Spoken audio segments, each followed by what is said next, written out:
When I started here, there were 90 people. We would mill 75, 80 ton in a shift. There was 2 diesels and 5 furnaces.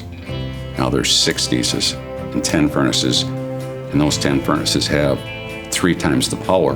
There's something to learn every day, especially if you look at the big picture, not just the mill room, but what it takes to get those castings to the mill room. We all strive to do the best at whatever our task is. It's definitely hard work. You gotta wanna do it. It's really cool because every day is never the same. There's always something else. Be here every day and give it what you got. Whenever there's opportunities, you kind of put yourself out there if you want them. You can get back as much as you're willing to put in. To me, it's a great career. For me, it's the advancement. I like the challenge. Can I do this? Get out of my way, watch. Because there's that opportunity if you want it. If you're wired for that, then it's there. I feel at home here because of the people that I work with.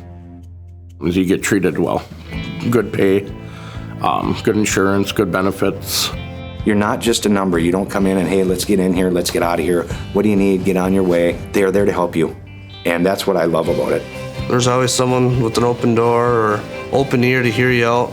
I like the crew that I work with every day. I always call it my work family. You work with these people so long you get a kind of a bond with them. We all work hard. Well, we've all got each other's backs. The most rewarding aspect of my job is seeing everybody successful out there. Everybody here believes in putting out the best quality for our customers.